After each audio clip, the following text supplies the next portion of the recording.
I hold world titles in explosive sports, and I hold world records in ultra endurance sports. The human body is an amazing machine. I'm always doing something different.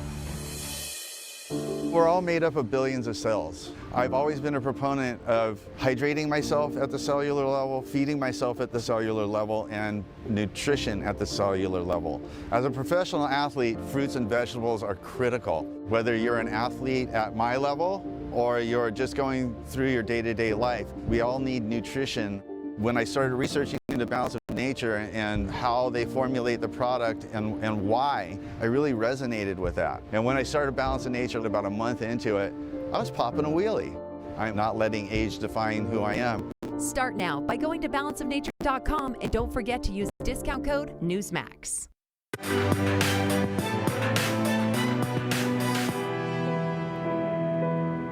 And welcome back to Rob Schmidt tonight. A huge story coming out of the National Institutes of Health could mean the end for Dr. Tony Fauci, as it now appears that he has lied under oath. His boss, Francis Collins, as you know, mysteriously resigned just a couple weeks ago. Perhaps we now know why. Last night, the NIH, responding to an inquiry from Congressman James Comer, the ranking member on the House Oversight Committee, revealed that the NIH did indeed award grant money to EcoHealth Alliance and, by extension, the Wuhan lab that was used for gain-of-function research. That's a big deal. Now, at this point, the NIH is blaming everything on EcoHealth Alliance, which was the pass-through organization between the NIH and your money and the Wuhan lab full of Chinese scientists we should not be trusting, but we do because we are careless and naive people. It's clear the NIH knows they are in trouble because of how they started the letter. Listen to this. It is important to state at the outset that published genomic data demonstrate that the bat coronaviruses studied under the NIH grant to EcoHealth Alliance and subaward to the Wuhan Institute of Virology are not and could not have become SARS-CoV-2, which is COVID-19. Yeah, basically what they're saying is we definitely screwed up. We definitely lied about it, it appears, and we got caught. But now you can totally trust that this virus could never have become the pandemic that has paralyzed the world and killed millions of people. They're confident of that. You trust that? But not so long ago, they were also defiantly confident of this statement. Take a listen. The NIH has not ever and does not now fund gain-of-function research in the Wuhan Institute. May 11th. So certain of that. Remember all the work Rand Paul did on him? Who was right? The Intercept, which has been all over this story, reporting that EcoHealth Alliance, which studies emerging infectious diseases and its subawardee, the Wuhan Institute of Virology, were engaged in risky experiments and that the NIH may not have been fully aware of these activities. Okay, so at best, this is just full-blown incompetence. At worst, we are learning that the dangerous things that you can do with a virus, something so dangerous, one of the most dangerous things you can do, something so dangerous it was outlawed in this country, has been happening with perhaps the blessing of Dr. Fauci. It's either that or he just has no idea what he's doing. Who, as you remember, Fauci in 2011 said that gain-of-function research was worth the risk of a pandemic. So we know he likes gain-of-function, even though it's outlawed. Future investigations will hopefully dig into just how much Fauci really knew and when. And in other China news, earlier this week, the Financial Times broke a startling story. The Chinese military conducting 2 hypersonic weapons tests over the summer, raising U.S. concerns that Beijing is gaining ground in the race to develop a new generation of arms. These are reportedly nuclear-capable weapons that one source said operate in a way that appears to defy the laws of physics. That is a truly horrifying story, especially considering over the summer, satellite images emerged that showed China was building several hundred silos to house intercontinental ballistic missiles.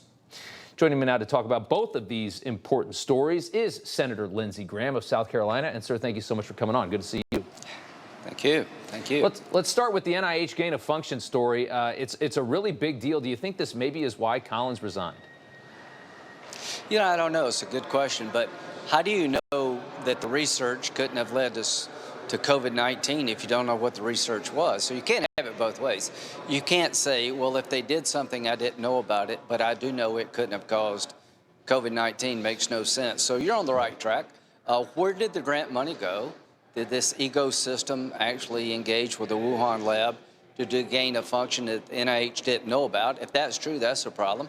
If they did know about it, it's a problem. So we're asking the right questions, and Senator Paul has done a good job digging into this. He certainly has, and he's been all over. I just want, I mean, at what point are there calls that you got to get Fauci out of there? I mean, obviously, they don't know what our money is doing, and that's the best case scenario, that they don't know what our money is doing. Yeah, I think so. I'd like to find out what actually happened. Number one, I believe the virus came out of a lab. I believe there was research being done at Wuhan on coronavirus, and somehow it leaked out of the lab and infected the world. That seems the most plausible explanation. When you look at the structure of the virus, experts in the field say is consistent with manipulation by man, not coming from a bat into humans through some marketplace. So I'm more convinced than ever it came out of a lab. And the question is, what role did the ecosystem grant have, if any, and what should we do in the future? How do we prevent this in the future? It is something else. It's a huge story. I want to move to these hypersonic missiles here for a second. It's a story that got a lot of people talking this week as we watch China just forge ahead, and they are making a lot of progress in that country. This new technology, I'm not sure what you know about it. Does it appear that this might be beyond our technology? Because we've always been the leader. Yeah, so I think, Rob, you asked me the right question. Have the Chinese leapfrogged us in terms of nuclear capability? Does it matter? What should we do about it? Number one, how do we miss this if it happened? If the Financial Times story is correct, that the Chinese have sent a missile into orbit and it orbits the globe, then they tell it where to go, that's weaponizing space. And we have an agreement with the Russians not to weaponize space. So this is a game changer. There's hypersonic missile research being done by both sides, but nobody has launched a missile into space, let it fly around in orbit, then direct it to where to go. That would be weaponizing space. That would be the biggest game changer in my lifetime, maybe since the hydrogen bomb, because the hypersonic missile can neutralize a lot of the defenses we have today. So I want a briefing by the Intel Committee and DOD, and I want to know the answer to the following question. Did the Chinese develop a missile that orbits the globe and can be directed to targets from space with a nuclear warhead on it? And if they have, we need to get them to either stand down or come up with a defense to this system, because it really changes the game. Yeah. You know, China, let's be honest. China is kicking butt right now. And as much as we all hate the CCP, you can't help but be impressed by the progress that they make. And a lot of it is because I believe that they don't waste all of their time submerged in the wasteland that is politics, with two sides screaming and obstructing each other. And I want you to answer, what do you think Americans should think when they see China barreling forward the way that they are, and they watch our country, which seems so stalled out? What should Americans think?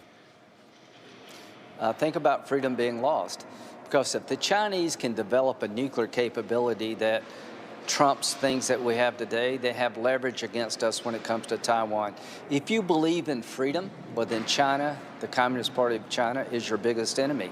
What I worry about is the weakness in Afghanistan.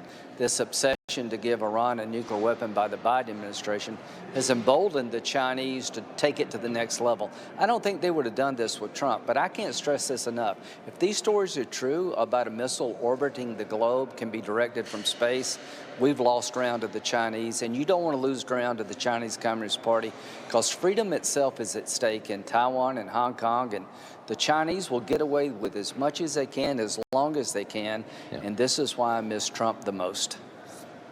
Well said. Senator Lindsey Graham, sir, thank you so much for taking the time. Always good to talk to you. Thank you. Thank you, pal.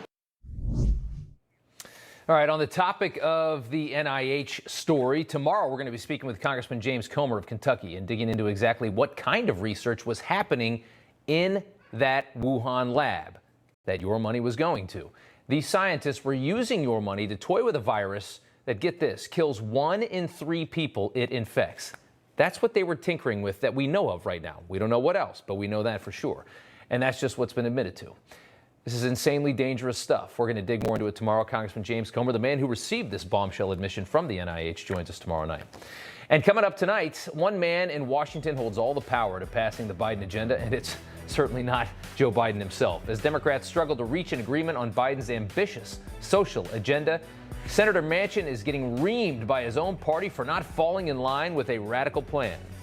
But why the far left is destined for heartbreak if they bet on a red state Democrat, Senator Joe Lieberman knows this story all too well.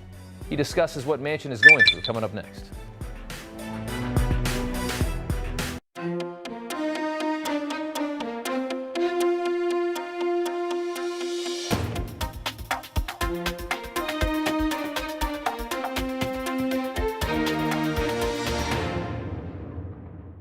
You've got your grooming routine down, but you're not done until you take it to the max. MicroTouch Titanium Max, the all-new micro precision trimmer that goes where no other grooming tool can to finish your look perfectly. Ears, nose, in between the eyebrows, it is the finishing tool. It's incredible. It's the difference between having a good groom and then taking it to a great groom. Micro precise trimming with an ultra thin head that goes beyond where clippers and scissors can.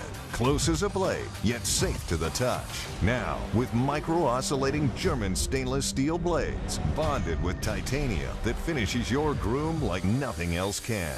Watch. Eliminate that unibrow with pinpoint precision. Easily remove ear hair with no plucking. And nose hair, gone with quick, painless precision with Titanium Max. It is the ultimate finish. You look fresh and dialed just like you would coming out of a barbershop. It is what I use to finish my groom the right way every time. The Titanium Max, it gives you that finishing touch. It's something you can't beat. The Titanium Max ultra thin head with perfectly angled side-mounted blades goes where other trimmers can't. No nicks, cuts, or irritation. And look, snap on the comb to tame bushy eyebrows in seconds perfectly. And touch up mustaches, beards, goatees, and sideburns fast. Listen, you can keep cutting your hair with clippers and scissors and have that okay look, but with the Titanium Max, it takes it over the top. Portable cordless power with a non-slip grip and an LED spotlight. If you're not finishing your groom with Titanium Max, you're not grooming. Get yours now at titaniummax.com for only $14.99 or call 1-800-459-4102. The Titanium Max is the way. This is everything. It is the ultimate finish. It's the best trimmer I've ever used. MicroTouch Titanium Max, the finisher for the ultimate groom. Selling a home is expensive and stressful, so we set out to create a better home selling experience with a network of the most successful real estate agents in America that'll sell your home for as little as a 2% commission. The icing on the cake with the Ideal Agent was that we saved $12,000 in commission. They were so stress-free, the whole process was amazing, and I would definitely recommend them. We are not a discount brokerage. These are top local agents that'll get you the best results. Do you know how it feels to live with schizophrenia? I am a good parent. Jared? I'm hearing the most awful things. People shouting at me. It's okay. When you live with schizophrenia like us, it can feel like you're living in a different world. You should definitely talk to your doctor and ask about Fanapt. Okay. Fanapt is approved for the treatment of schizophrenia in adults. In clinical trials, Fanapt significantly improves symptoms of schizophrenia compared to placebo.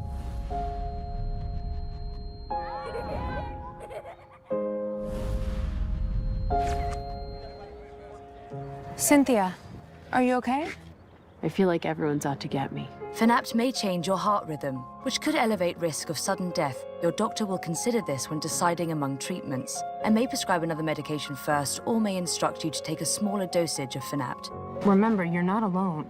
There is help. Call 8557-FANAPT.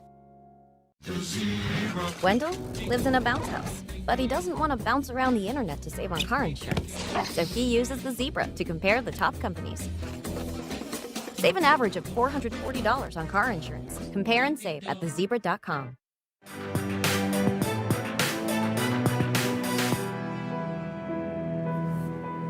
Welcome back to Rob Schmidt Tonight. In the absence of Donald Trump, Senator Joe Manchin has become the bane of Democrats' existence. They hate him. An effort by Democrats to create new federal laws for state elections has hit a roadblock in their own party. West Virginia Senator Joe Manchin. Democratic Senator Joe Manchin not willing to jump on board with Dems.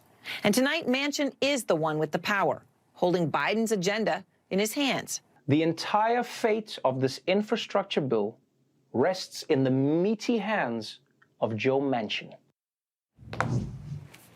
That show's not funny at all, by the way. How he got it, I don't know. Manchin, a centrist, has become a stumbling block to President Joe Biden's radical social agenda. Democrats have been working for months to draft the reconciliation bill, right? Trillions of dollars, a centerpiece of the Build Back Better plan. But Manchin stands in the way of radically socializing this country with government-paid child care, elder care, and economy-crushing green policies that'll spin this country into oblivion, even though we're already at oblivion. In order to pass the reconciliation bill, Democrats cannot afford to lose any support from their own caucus in the evenly divided Senate. So it really just takes one to screw everything up, and we're learning that right now. Joining us now to talk about this more is former Connecticut Senator Joe Lieberman, once a Democrat, now an independent. And, sir, thank you so much for coming on. It's good to see you. Great to be with you, Rob. I feel Joe Manchin's pain, you know. I've been there once or twice. You have. What do you, just to start off, what do you make of this debacle that he's going through right now? Well, I mean, I give him a lot of credit. Look, the American political parties, you only have two. In most other democracies, they have a lot of parties in parliamentary systems. We're two big parties, and we're supposed to embrace a lot of different points of view that then come up with a consensus position and negotiate with the other side to get something done. These days, the parties seem to want you to walk in lockstep with what they say is right. Well, Joe Manchin has his own point of view. He's come from West Virginia, took these kinds of positions in state government, and now he's doing nationally. And look, they better get real.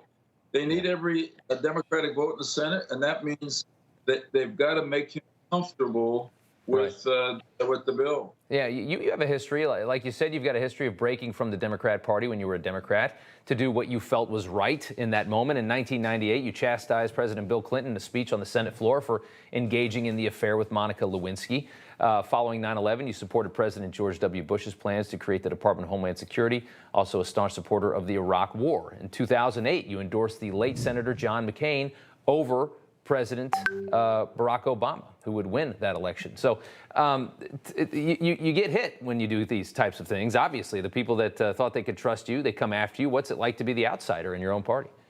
Well, it's no fun, but you know, you've got you got to have the guts to do what you think is right, and also to say to yourself at some point, "Hey, I worked so hard to get to be a senator. I'm not going to spend all my time kowtowing to the party leaders if I don't agree with them on every issue." I voted with the Democratic Party most of the time, but not all the time.